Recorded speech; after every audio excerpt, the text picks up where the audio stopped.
మొగుడొక తూర్పుకు వెళితే భార్య పడమరికి వెళ్తుంది ప్రచారానికి బైబిల్ పట్టుకొని, పరిశుద్ధ గ్రంథం. అందువల్ల ఏంటంటే ఇక్కడ కేవలం డ్రామా అండి. ఆచార వస్త్రాలు ధరించడం అని కూడా అడిగారండి ఆ రోజున.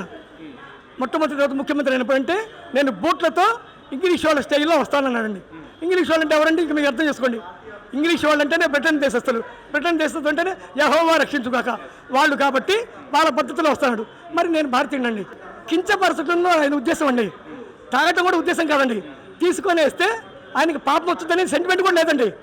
వాళ్ళు ఇచ్చారు కూడా చూస్తున్నాడు అన్నాడండి. స్వామి గారు నమస్తే. మీ పేరు స్వామి? నా పేరు జ్ఞాన ప్రకాశానంద స్వామీజీ అండి. ఎక్కడి నుంచి వచ్చారు స్వామి మీరు? నేను హరిద్వార్ శ్రీ ప్రేమనగర్ ఆశ్రమము. స్వామి ఏంటి ఈ రోజున పరిణామాలు చూసుకుంటే ఏదైతే కల్తీ వ్యవహారం, తిరుమల తిరుపతి దేవస్థానం, శ్రీ కలియుగ వెంకటేశ్వర స్వామి ద్వైవం, లడ్డు వ్యవహారం ఏంటి ఎలా చూడొచ్చు అంటే కల్తీ జరిగిందా జరగలేదా? అసలు మీ అభిప్రాయం ఏంటారు స్వామి? ఇది వాస్తవంగా అండి వెంకటేశ్వర స్వామి వైభవానికి మచ్చండి. ఏది? ప్రసాద లడ్డులో కల్తీ. ఇది నేను 3.5 సంవత్సరాల క్రితం ఆ పార్టీ ఉన్నప్పుడు నేను స్వామి దర్శనానికి వెళ్ళని చెప్పడం నా ఉద్దేశం అండి. లడ్డు తినడం జరిగిందండి. ఫుడ్ పాయిజన్ అని చెప్పారు వైద్యులు, వాంతి చేసుకుంటే. అప్పుడు నేను పొద్దు నుంచి ఏమి తెలియదండి, లడ్డు ప్రసాదం తిన్నానంటే ఏమంటే మీరు ఏ ఫుడ్ తింటే ఆ ఫుడ్ పాయిజన్ అన్నారు. అన్న తర్వాత అక్కడ అటెండర్లు, అక్కడ సెక్యూరిటీ వచ్చి నన్ను బలవంతంగా ఆర్టీసీ బస్ ఎక్కించి కిందకు పంపించారండి. ఎందుకయ్యా అంటే దీని గురించి మీరు చెప్పడం మీ డ్యూటీనా ఏంది? మరి నేను స్వామి దర్శనానికి వచ్చానంటే ఇప్పుడు మీకు హక్కు లేదు, అధికారం లేదు, ఇమీడియట్గా ఫోన్ నుంచి నెట్టేశారండి. నెట్టి బలవంతంగా బస్ ఎక్కించి టికెట్ కూడా వాళ్ళే తీసి దిగువ తిరుపతికి పంపించారండి. నేను 3 రోజులు స్వామి దగ్గర నిద్ర చేయడానికి పోయి రూమ్ కూడా తీసుకున్నానండి రాంబగిచ్చాలో. అక్కడ వాళ్ళకి తెలుసు అసలు చెక్అవుట్ కూడా చేయలేదండి రూము, లగేజీ కూడా అక్కడే ఉందండి. కిందకు వచ్చాను, వాళ్ళు పైకి వస్తే ఏం చేస్తారని భయంతో నేను 3 రోజులకు పోలేదండి. మరి ఏం చేస్తామండి? ఇప్పుడు అధికార పక్షం ఆ రోజు వాళ్ళ సెక్యూరిటీ, మరి స్వామి దర్శనం ఇప్పుడు ఇంటి యజమాని అనుమతి లేకుండా ఇంట్లోకి పోలేం కదండి. కాబట్టి ఆ 3 రోజులు ఇబ్బంది కలిగిందండి. తిరిగి 15 రోజుల క్రితం నేను తిరుమల వెళ్ళానండి. 2 స్వామీజీల యొక్క ఆధ్యాత్మిక కార్యక్రమానికి, కొండ మీద దర్శనానికి కూడా వెళ్ళానండి. మళ్ళీ ప్రసాదం కొనాలండి. అది ప్రతికూలము, ఇది అనుకూలం అండి. అక్కడ కల్తీ ఉంది, ఇక్కడ కల్తీ లేదండి. కల్తీ ఉన్నదాన్ని మేము సమర్థిస్తున్నామండి. దాని గురించే ఈ సమావేశం జరుగుతూ ఉన్నదండి. మరి ఏదైతే ఈ రోజున రిపోర్ట్స్ అన్నీ కూడా సిబిఐ రిపోర్ట్ కానీ సిట్ రిపోర్ట్ కానీ అన్నీ కూడా కల్తీ జరిగింది, రసాయనాలతో జరిగిందని చెప్పి రిపోర్ట్స్ వస్తే, నెయ్యి కానీ నెయ్యితో కల్తీ చేశారని చెప్పి రిపోర్ట్స్ వస్తాయి. కానీ పాలకులు ఏమో అసలు కల్తీయే జరగలేదు, సిట్ రిపోర్ట్ క్లియర్ చిట్ ఇచ్చేసిన విచారణ మొత్తం అని చెప్పి మాట్లాడటం ఎలా కరెక్ట్, ఎంతవరకు కరెక్ట్ అంటారు? అసలు చూడండి, వాళ్ళు ఒకటే అంటారండి, ఇది ఫేక్ న్యూస్. వాళ్ళ ఫస్ట్ పదం ఇది ఫేక్ న్యూస్. మాకు అసలు తప్పు చేయడం అలవాట్లేదు, మేము తప్పుటోళ్ళం కాదు, మా అంత గొప్పగా ప్రపంచంలో ఎవరు కూడా పరిపాలన చేయరు అని సమర్థించుకుంటూ వాళ్ళ పరిపాలనలో ఉన్నటువంటి ఎంప్లాయీస్ కాబట్టి టెక్నీషియన్స్ వీళ్ళందరూ వాళ్ళకు అనుకూలమైనటువంటి నివేదిక ఇచ్చారు. పాపం పుణ్యం మాకేమీ తెలియదు, అసలు మాకు సంబంధం లేదు, లడ్డులో ఎటువంటి కల్తీ లేదు, ఇది కావాలని అభాండం వేశారు అని అంటారండి అస్మదీయులు వాళ్ళు. అంటే మనం ఏదైతే గత పాలనలో చూసుకున్నట్లే జగన్మోహన్ రెడ్డి గారు ఏదైతే తిరుమల తిరుపతి దేవస్థానానికి వెళ్తే డిక్లరేషన్ మీద సంతకం పెట్టలేదు, నేను పెట్టనని చెప్పి అన్నారు. మరి ఎంతవరకు కరెక్ట్ అంటారు? ఈ రోజున అదే కలియుగ శ్రీ వెంకటేశ్వర స్వామి ప్రసాదం కల్తీ జరగటం, ఆయన డిక్లరేషన్ మీద నేను సంతకం పెట్టను అంటాం ఏంటి? హిందూ సంప్రదాయం ఏ విధంగా గౌరవిస్తున్నట్లు అసలు చెప్పడానికి ఏమోనండి. ఈయనంతా హిందూ మతవాది ఎవరు లేరంటారు వాళ్ళ కార్యకర్తలు వాళ్ళు. కానీ మొట్టమొదటి రోజునే బూట్లు వేసుకొని దర్శనానికి వెళ్ళారు. ఇది లైవ్ అండి, లైవ్ కాస్ట్. ఆ లైవ్ టెలికాస్ట్ కాబట్టి ఇది వ్యక్తిగత అభిప్రాయం మేము చెప్పడం కూడా కాదండి, ధైర్యంగా చెప్పొచ్చు. రెండవది, డిక్లరేషన్ మీద నేను ముఖ్యమంత్రిగా అధికారంగా నేను పెట్టను అని ఎదిరించి మరీ వచ్చేసండి యువతలకి. అసలు ముఖ్యమంత్రి అంటేనే ఒక ఇంటి యజమానికి అందరు కొడుకులు సమానం అండి, సంతానం. ఇక్కడ ప్రజలందరూ ముఖ్యమంత్రి సంతానం అండి, చెడ్డగా అనుకోవద్దండి. యజమానికి బాధ్యత, తండ్రికి బాధ్యత ఏంటంటే అందరినీ ఒకటిగా చూసి ఎవరికి ఏది కావాలో ధర్మంగా ఇవ్వాలి, ఇది రాజ్యాంగ నిర్ణయం అండి. కానీ తన వాళ్ళు పరాయి వాళ్ళంటూ చూసి వాళ్ళకి ఇచ్చే ఉద్యోగాలు ఒక రంగా ఇస్తున్నారండి. అదే టీటీడీలో క్రైస్తవ సోదరులకు కూడా ఉద్యోగాలు ఇచ్చారు. నేను సంఖ్య చెప్పనండి, నాకు పెద్దగా తెలియదు, కానీ నేను ప్రాక్టికల్ చూశాను.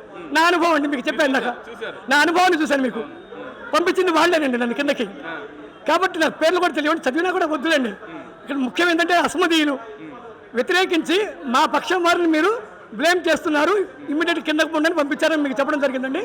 కాబట్టి ఆ క్రైస్తవ సోదరులు ఇప్పుడు ఎంతోమంది ఉండి కౌంటింగ్ డబ్బులు చేసేటప్పుడు మిస్సింగ్ చేయటము ఇటువంటివన్నీ చేసి అతనికి బ్రాహ్మణ వేషం వేసి బ్రాహ్మణ వదిలించారని స్టేట్మెంట్ ఇచ్చారండి, మీకు తెలుసు. కాబట్టి ఇటువంటివన్నీ జరిగినాయండి.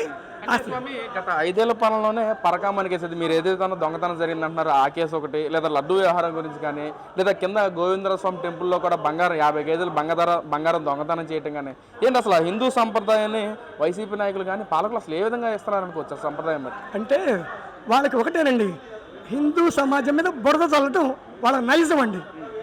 నైజం అంటే స్వభావం అండి. వాళ్ళ ఉద్దేశం ఏంటంటే ఏ విధంగా అయినా తిరుమల యొక్క వెలుగుని ప్రపంచంలో తక్కువ చేసి క్రిస్టియానిటీని పెంచి, ఒక చర్చి ఉంది మీకు తెలిసి విదేశంలో, దాని ఆదాయాన్ని 1వ స్థానంలో రావాలని వీళ్ళ లక్ష్యం అండి. ప్రస్తుతానికి ఇది ఉందండి 1వ స్థానం గిన్నీస్ రికార్డులో. కానీ ప్రపంచంలో అత్యధిక ఆదాయం వచ్చేటువంటి దేవాలయం అని వాళ్ళే ప్రకటించారు, టీటీడీ అని, క్రైస్తవులు. అందుకని చెప్పి వాళ్ళది 1వ స్థానం వచ్చి ఇది 2వ స్థానానికి పడిపోవడానికి వాళ్ళు వేసిన ఎత్తుగడలే ఈ లడ్డు ప్రసాదము, ఈ పరకామణి, ఈ గోవిందస్వామి రాష్ట్రంలో బంగారం మిస్సింగ్, దాంట్లో భాగమేనండి. రెండవది ఏమిటంటే హిందువులకు భయపడాలి, దర్శనానికి రాకుండా ఉండాలి అని రేట్లు పెంచారండి, రూమ్ బాడుగులు పెంచారు. అందరికీ తెలిసిన విషయమండి. దోషణతో సంబంధం లేదండి, మేము వ్యక్తిగతంగా జరిగింది అంటున్నాము. ఈ విధంగా మధ్య తరగతి కుటుంబీక సోదరులు, పేద ప్రజలు కొంతమంది మొక్కుంటారండి. కనీసం 10 ఏళ్ళకో 20 ఏళ్ళకో వచ్చినప్పుడు ఆ అద్దెను భరాయించలేక బయట పడుకున్నారండి. డబ్బులు లేకనే, ఆదాయం లేదు, డబ్బులు కట్టలేరు, బాడుగుల అద్దెలు. లాకర్ కూడా తీసుకోలేక వాళ్ళు ఏమన్నారండి, లాకర్ కూడా ఇవ్వకపోతే ప్లాట్ఫారం మీద పనుకొని దర్శనానికి వెళ్ళొచ్చారండి. నేను కులం మతం గురించి చెప్పట్లేదండి, వాళ్ళ ఉద్దేశం ఏంటంటే వాళ్ళు సక్సెస్ అయ్యారు మొత్తానికి. అంటే స్వామి, మనం ఏదైతే హిందూ సంప్రదాయం ప్రకారం పెళ్ళైతే భార్యాభర్తలు ఇద్దరు కూడా పూజ చేయాలి, లేదా దేవుడి దగ్గరికి వెళ్తే ఇద్దరు భార్యాభర్తలే కలిసి బట్టలు పెట్టడం, అలా ఆచారం మన హిందూ సంప్రదాయం ప్రకారం. మరి ఈ రోజున పాలకులు జగన్మోహన్ రెడ్డి గారు ఎవరైనా పాలకులు ఎవరైనా సరే హిందూ సంప్రదాయం ప్రకారం పూజ చేస్తున్నారంటే భార్యాభర్తలు ఇద్దరుండి చేయాలి, లేకపోతే చేయకూడదు, లేదా ప్రసాదం ఇస్తే తీసుకోవాలి, లేదా కళ్ళగద్దుకుని చేసుకోవాలి. మరి ఈ రోజు పాలకులు జగన్మోహన్ రెడ్డి అలా తీసుకోవటం, పక్కన విసిరేయటం, ఇంటి దగ్గర కూడా సెట్ వేసుకుంటాం, ఏంటి ఎలా చూడొచ్చు అంటారు? ఇక్కడ చూడండి, ఆయన పాటిస్తున్నది క్రైస్తవ ధర్మం కాబట్టి క్రైస్తవ ధర్మంలో మొగుడకు తూర్పుకు వెళితే భార్య పడమరికి వెళ్తుంది ప్రచారానికి, బైబిల్ పట్టుకొని, పరిశుద్ధ గ్రంథం. అందువల్ల ఏంటంటే ఇక్కడ కేవలం డ్రామా అండి. ఆచార వస్త్రాలు ధరించడం అని కూడా అడిగారండి ఆ రోజున. మొట్టమొదటి రోజు ముఖ్యమంత్రి అయినప్పుడంటే నేను బూట్లతో ఇంగ్లీష్ వాళ్ళ స్టైల్లో వస్తానన్నాడండి.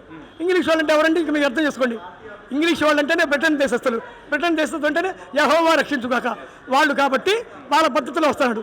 మరి నేను భారతీయుడండి, ఆ సోదరుడు కూడా ఆయన మాజీ ముఖ్యమంత్రి గారు కూడా భారతీయులే, ఇది మనకు తెలుసండి.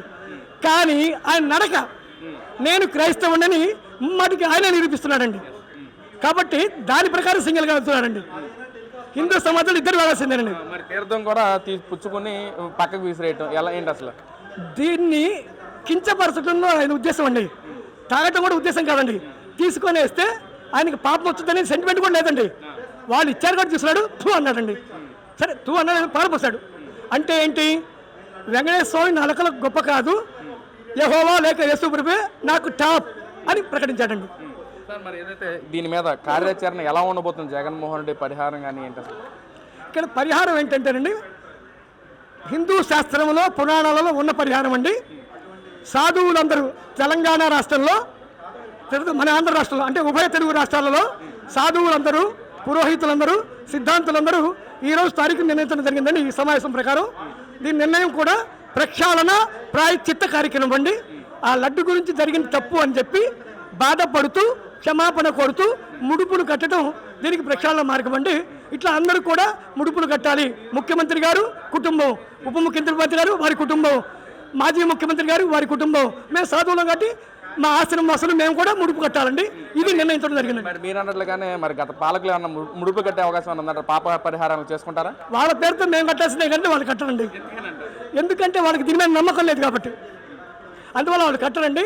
వాళ్ళు కట్టినా కట్టకపోయినా మేము ఛానల్ ద్వారా ఆహ్వానిస్తామండి, లైవ్లో పర్సనల్గా వెళ్ళి కూడా ఆహ్వానిస్తామండి. నిర్ణయం వాడదండి, మా డ్యూటీ మేము చేస్తాం.